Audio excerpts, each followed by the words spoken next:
let me down. Let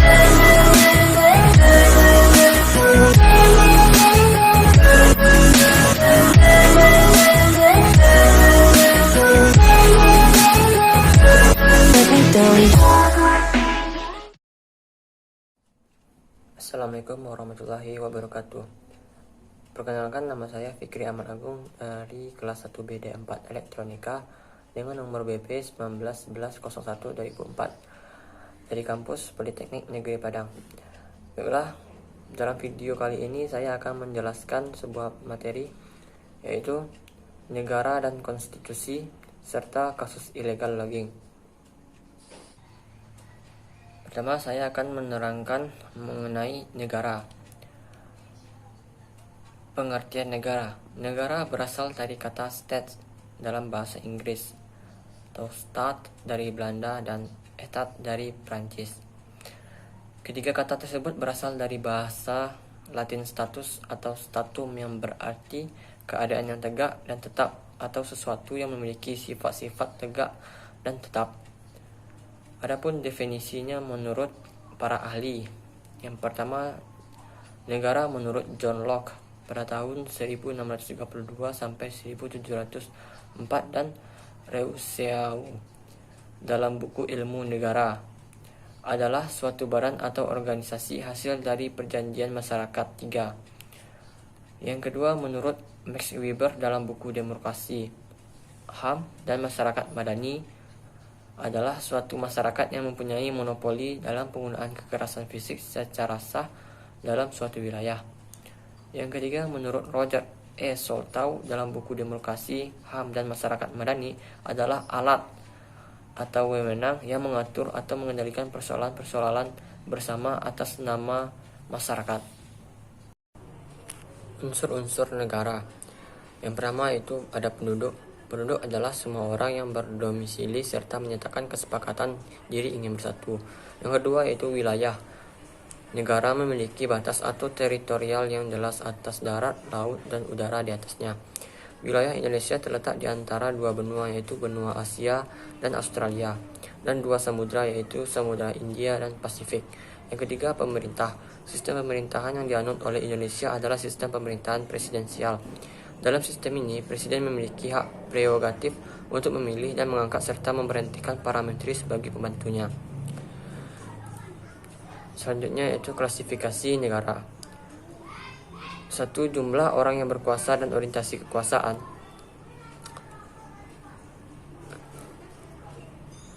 Selanjutnya, klasifikasi negara. Yang pertama, jumlah orang yang berkuasa dan orientasi kekuasaan.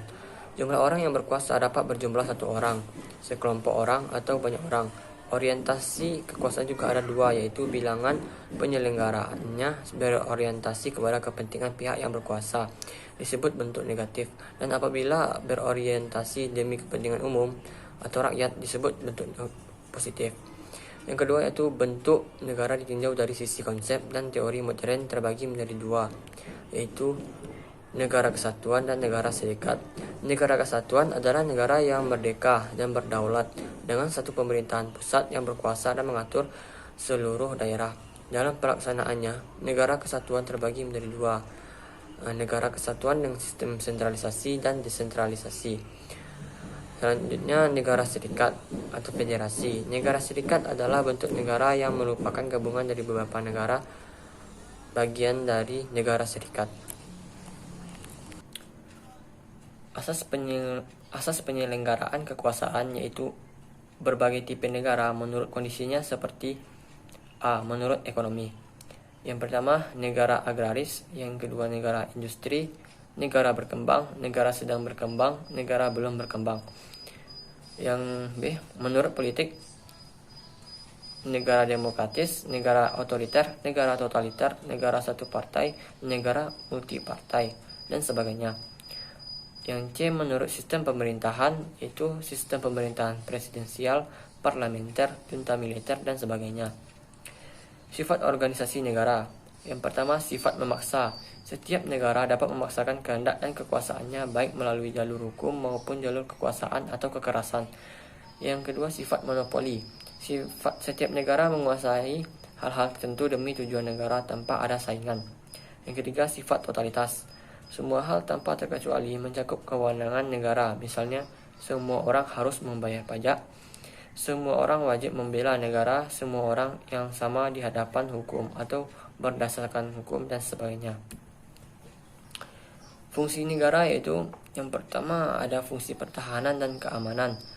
Yang kedua, fungsi pengaturan dan ketertiban. Yang ketiga, fungsi kesejahteraan dan kemakmuran. Yang keempat, fungsi keadilan menurut hak dan kewajiban. Elemen kekuatan negara. Yang pertama, sumber daya manusia. Yang kedua, teritorial negara. Yang ketiga, sumber daya alam. Yang keempat, kapasitas pertanian industri. Yang kelima, kekuatan militer dan mobilitasnya. Yang keenam, elemen kekuatan yang tidak terwujud. Hubungan negara dan warga negara. Negara sebagai lembaga dan warga negara sebagai penghuni lembaga harus mempunyai hubungan baik. Negara berkewajiban melindungi kepentingan keseluruhan rakyat tanpa terkecuali. Dalam UUD 1945, kewajiban negara terhadap warga negara adalah meliputi pemberian jaminan dalam menjalankan agama, memberikan pendidikan, memajukan kebudayaan nasional, kesejahteraan sosial, memelihara fakir miskin dan anak terlantar, serta menyelenggarakan pertahanan negara.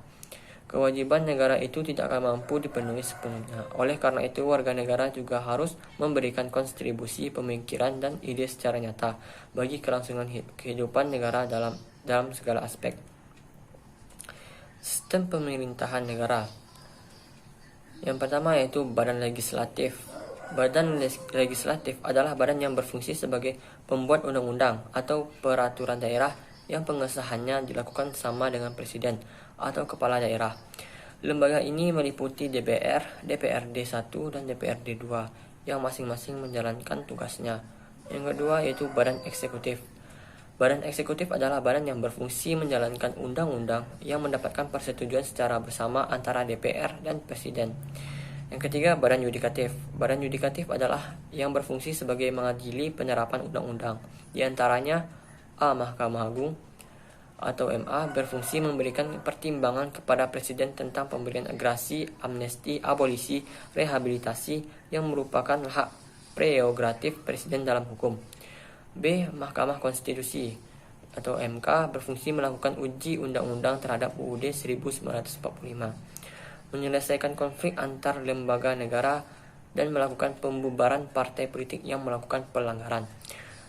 C. Komisi Yudisial atau KY fungsi pengawasan hakim dari tingkat pengadilan negeri sampai Mahkamah Agung maupun hakim konstitusi yang semula dilakukan oleh Komisi Yudisial telah dibatalkan oleh Mahkamah Konstitusi.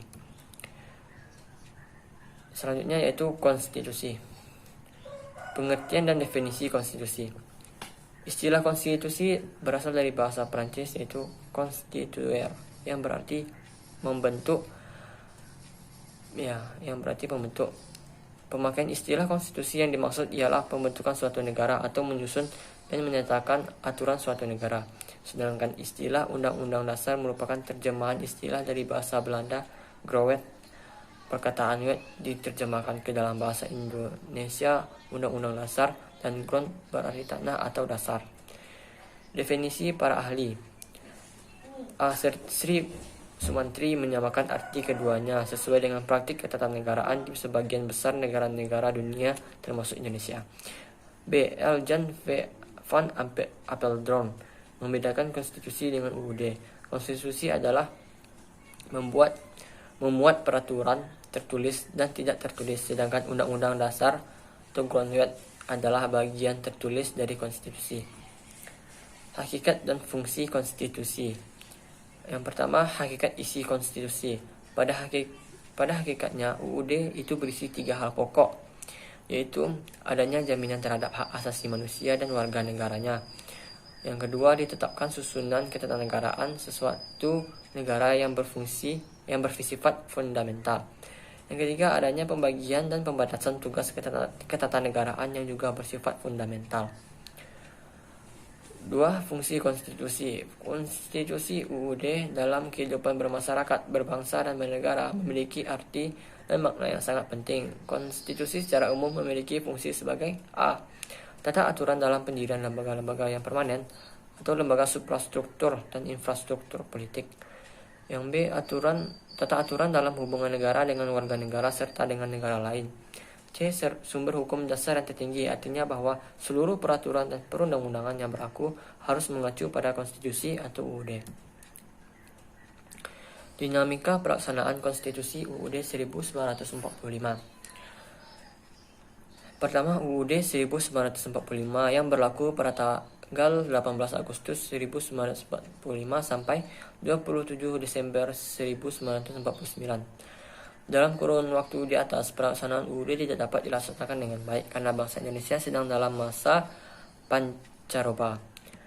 Yang kedua, konstitusi RIS yang berlaku pada tanggal 27 Desember 1949 sampai tanggal 17 Agustus 1950. Rancangan konstitusi RIS disetujui pada tanggal 14 Desember 1949 di Jakarta oleh wakil-wakil pemerintah dan KNIP RI dan wakil masing-masing pemerintah serta DPR negara-negara BFO. Namun konstitusi RIS tidak bertahan lama karena adanya tuntutan masyarakat dari berbagai daerah untuk kembali ke bentuk negara kesatuan dan meninggalkan bentuk negara RIS. Yang ketiga, UUDS berlaku pada tanggal 15 Agustus 1950 sampai 1959. Menurut UUDS, sistem pemerintahan yang dianut adalah sistem pemerintahan parlementer dan bukan sistem kabinet presidensial lagi seperti dalam UUD 1945. Namun dalam pelaksanaannya tidak tercapai stabilitas politik dan pemerintahan karena sering bergantinya kabinet. Di samping itu, Dewan Konstituante mengalami kemacetan stagnan selama 2 tahun. Kondisi ini membuat pemerintah Presiden Insinyur Soekarno mengeluarkan dekret Presiden 5 Juli 1959 yang isinya kita kembali ke UUD 1945.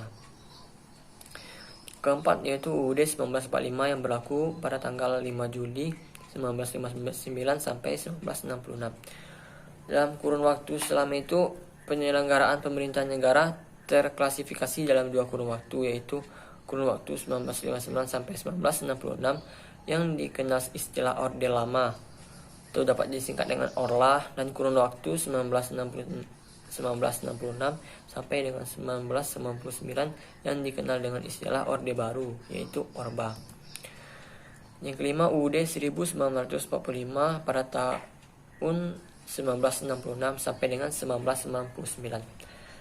Pelaksanaan UUD 1945 di tahun 1966 sampai 1999. Pada masa ini disebut masa Orde Lama, di mana presiden di masa itu adalah Soeharto. Masa itu pemerintahan menjalankan tatanan yang belum sesuai dengan Pancasila dan UUD 1945 secara murni dan konsekuen.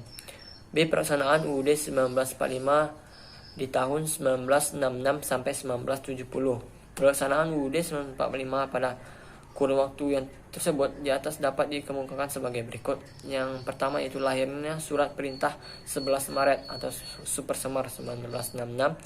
Yang kedua itu pelaksanaan Sidang Umum MPRS keempat tahun 1966.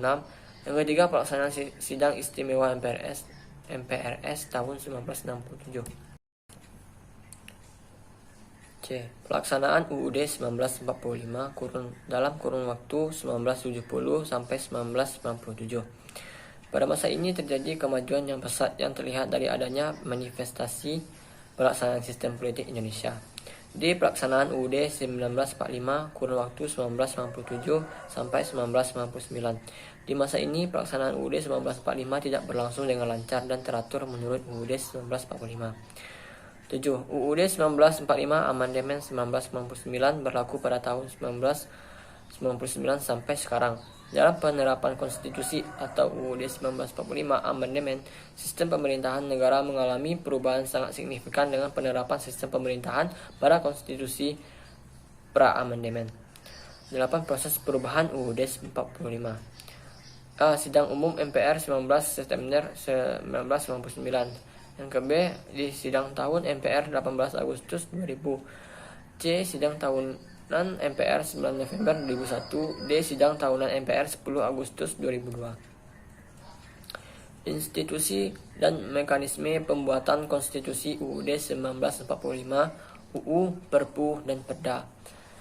Yang pertama, institusi legislasi. Institusi lembaga yang bertugas untuk membuat konstitusi UUD 1945 dan peraturan perundang-undangan yang ada di bawahnya meliputi dua institusi, yaitu badan eksekutif. Badan legislatif dan badan eksekutif.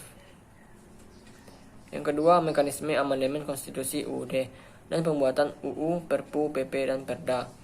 A. Amandemen konstitusi UUD 1945 dilakukan untuk mengembalikan kehidupan yang berkedaulatan rakyat berdasarkan UUD 1945. B. Mekanisme amandemen konstitusi UUD 1945. Yang pertama, MPR mengadakan rapat dengan anggotanya DPR dan DPD. Yang kedua, mendapat persetujuan 2/3 anggota. Yang ketiga, MPR membentuk panitia perumus Badan Pekerja atau BPMPR yang bertugas merumuskan RUUD 1945. Yang keempat, menyerahkan hasil perumusan RUU kepada pimpinan MPR RI. Yang kelima, pimpinan MPR menyelenggarakan sidang umum MPR RI tahunan guna menetapkan RUUD. C. Mekanisme pembuatan undang-undang dan perpu. Pertama, pemerintah mengajukan RUU. Yang kedua, Sekjen DPR RI mengirimkan RUU kepada pimpinan DPR RI. Lalu ketiga, pimpinan DPR RI mengirimkan RUU kepada komisi yang terkait. Yang keempat, pimpinan komisi membentuk panitia khusus. Yang kelima, panitia khusus mengadakan rapat dengan elemen-elemen yang meliputi pemerintah, profesional, penguasa, partai politik, LSM, Ormas, OKP, tokoh masyarakat, dan unsur-unsur terkait lainnya. 6. DPR mengadakan sidang paripurna. D. Mekanisme pembuatan UU atas inisiatif DPR RI. Pertama, dari komisi mengajukan usul. Lalu, Badan Legislasi DPR RI mengirimkan RUU ke pemerintahan. Lalu, pimpinan DPR RI mengirimkan RUU ke komisi terkait. Lalu, pimpinan komisi membentuk panitia khusus. Panitia khusus mengadakan rapat dengan elemen-elemen yang meliputi pemerintah, profesional, penguasa, partai politik, LSM, Ormas, OKP, tokoh masyarakat, dan unsur terkait lainnya. Dan DPR pun mengadakan sidang paripurna. E. Mekanisme pembuatan perda. Pembuatan perda dilakukan bersama-sama oleh gubernur atau bupati, wali kota, dengan DPRD tingkat 1 dan 2. F. Mekanisme pembuatan peraturan pemerintah atau PP. Pembuatan PP sepenuhnya dilakukan oleh pemerintahan eksekutif. Yang G. Hierarki peraturan perundang-undangan. Pertama yaitu UUD 1945, kedua ketetapan MPR, ketiga UU, 4 Perpu, 5 PP, yang 6 Kepres, ketujuh Perda. Pengertian rule of law. Berdasarkan pengertiannya, Friedman pada tahun 1959 membedakan rule of law menjadi dua, yaitu pengertian secara formal dan pengertian secara hakiki, material. Secara formal, rule of law diartikan sebagai kekuasaan umum yang terorganisasi atau public power.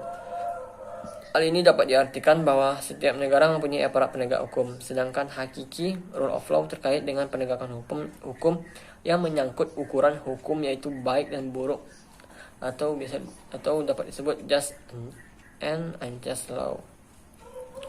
Latar belakang rule of law. Rule of law adalah suatu doktrin hukum yang mulai muncul pada abad ke-19 bersamaan dengan kelahiran negara konstitusi dan demokrasi. Paham rule of law di Inggris diletakkan pada hubungan antara hukum dan keadilan. Amerika diletakkan pada hak asasi manusia. Dan Belanda, paham rule of law lahir dari paham kedaulatan negara melalui paham kedaulatan hukum untuk mengawasi pelaksanaan tugas kekuatan. Di Indonesia, inti rule of law adalah jaminan adanya keadilan bagi masyarakatnya, khususnya yaitu keadilan sosial. Fungsi rule of law. Fungsi rule of law yaitu sebagai jaminan adanya keadilan bagi masyarakat, terutama keadilan sosial. Adapun prinsip-prinsip rule of law, yang pertama yaitu negara Indonesia adalah negara hukum. Yang kedua, kekuasaan kehakiman merupakan kekuasaan yang merdeka. Yang ketiga, segenap warga negara bersamaan kedudukannya di dalam hukum dan pemerintahan dan wajib menjunjung hukum dan pemerintahan itu tanpa terkecuali. 4. Dalam bab 10A tentang HAM memuat 10 pasal.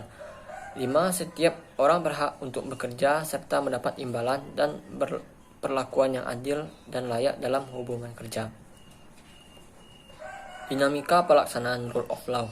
Rule of Law merupakan legalisme, suatu aliran pemikiran hukum yang di dalamnya terkandung wawasan sosial, gagasan tentang hubungan antara manusia, masyarakat, dan negara yang dengan demikian memuat nilai-nilai tertentu dan memiliki struktur sosiologisnya sendiri.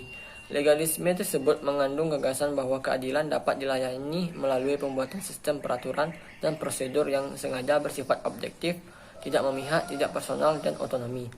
Proses penegakan hukum di Indonesia dilakukan oleh lembaga penegak hukum yang terdiri dari pertama, kepolisian, kedua, kejaksaan, ketiga, Komisi Pemberantasan Korupsi atau KPK, yang keempat yaitu Badan Peradilan. Bagian-bagian dari Badan Peradilan yaitu Mahkamah Agung, Mahkamah Konstitusi, Pengadilan Negeri, dan Pengadilan Tinggi. Selanjutnya, saya akan membahas kasus illegal logging yang terjadi di Indonesia. Permasalahan besar yang dialami oleh Indonesia dalam hal illegal logging atau dapat disebut pencurian kayu dan hasil hutan. Dan masalah ini mengakibatkan kerugian negara sebesar 100 triliun dalam 4 tahun terakhir. Dan selain itu juga mengakibatkan maraknya bencana banjir yang diakibatkan penebangan hutan tersebut. Sehingga membuat resah masyarakat atau penduduk di Indonesia yang disebabkan oleh pelaku-pelaku atau cukong illegal logging ini. Hal ini terjadi karena lemahnya penegakan hukum yang ada di Indonesia dan hukuman yang diberikan pun ringan yang mengakibatkan pelaku illegal logging tersebut tidak jera ataupun sulitnya mencari bukti terhadap pelaku yang melakukan kegiatan illegal logging tersebut. Dalam menyelesaikan masalah ini, seharusnya Departemen Kehutanan lebih meningkatkan lagi pengawasan terhadap hutan yang ada di Indonesia. Ini dan berupaya untuk menyelamatkan hutan-hutan yang ada di Indonesia dengan memelihara dan meningkatkan keamanan yang ada di Indonesia agar terhindar dari kegiatan illegal logging. Namun dengan luasnya hutan tidak mungkin ditangani oleh Departemen Kehutanan sendiri, sehingga dibutuhkanlah bantuan dari pihak kepolisian bahkan TNI, di mana pihak kepolisian sendiri berfungsi sebagai memelihara keamanan yang ada di dalam negeri yang meliputi pemeliharaan keamanan dan ketertiban masyarakat, penegakan hukum, perlindungan, pengayoman, dan pelayanan masyarakat. Lalu untuk TNI dengan menjaga keamanan yang berada di luar negeri dari pihak-pihak asing yang berencana melakukan kegiatan illegal logging ini. Namun, aparat penegak hukum malah memberikan perlindungan terhadap para pelaku cukong illegal logging ini dan menghilangkan bukti atas tindakannya itu. Maka di sini seharusnya aparat penegak hukum bertindak lebih tegas serta tidak memberikan perlindungan kepada para cukong yang terbukti melakukan tindakan ilegal dan menghukum bagi aparat penegak hukum yang mencoba untuk melindungi pelaku tersebut seberat-beratnya. Nah, di sini terdapat peranan kejaksaan dan lembaga peradilan, di mana kejaksaan mempunyai tugas untuk melakukan penuntutan, penetapan dalam penghakiman dan putusan pengadilan dengan sesuai hukum yang berlaku, melakukan pengawasan terhadap pelaksanaan putusan, melakukan penyelidikan terhadap pelaku dan melengkapi perkara tertentu adanya bukti atau atas tindakan pelaku. Jadi di sini kejaksaan harus melakukan pengawasan yang ketat terhadap tindakan pidana illegal logging dan menguatkan bukti yang ada pada pelaku secara jujur atau sesuai dengan tindakan pelaku dan tidak malah melindungi tindakan kejahatan hutan illegal logging ini. Dan untuk lembaga peradilan atau badan peradilan harus melakukan tugasnya dalam menegak hukum dan keadilan serta membantu pencari keadilan, di mana lembaga peradilan ini seharusnya dapat mengadili pada tingkat kasasi terhadap putusan yang diberikan, menerapkan peraturan perundang-undangan di bawah undang-undang terhadap undang-undang. Selain itu, masyarakat juga seharusnya ikut berpartisipasi dalam kasus ini, di mana memberitahukan pihak kejahatan illegal logging dengan bukti yang kuat. Dan masyarakat seharusnya tidak ikut-ikutan dalam tindakan ini, karena tindakan tersebut malah berdampak kepada masyarakat lainnya, yang menyebabkan maraknya bencana banjir. Dan masyarakat dapat membantu Departemen Kehutanan dengan menyelenggarakan reboisasi, yaitu dengan penanaman pohon kembali yang diakibatkan penebangan pohon secara ilegal tersebut, atau lebih tepatnya pencurian pohon. Dalam permasalahan ini semuanya terdapat kaitannya dalam hal konstitusi, yaitu menyusun dan menyatakan aturan suatu negara atau dapat dikatakan berdiri bersama dalam membentuk aturan hukum yang berlaku. Jadi di sini pihak pelaku seharusnya menaati aturan-aturan yang berlaku di suatu negara. Selain itu juga ada kaitannya dalam rule of law, di mana para aparat penegak hukum menegakkan hukum tersebut sesuai dengan peraturan yang berlaku, peraturan yang sesuai dengan perundang-undangan berdasarkan Undang-Undang 1945. Baiklah, demikian materi yang dapat saya sampaikan mengenai negara dan konstitusi serta kasus illegal logging. Apabila ada kata-kata yang salah, mohon dimaafkan. Dan untuk mengakhiri video kali ini, saya akan menampilkan video akibat atau dampak dari illegal logging.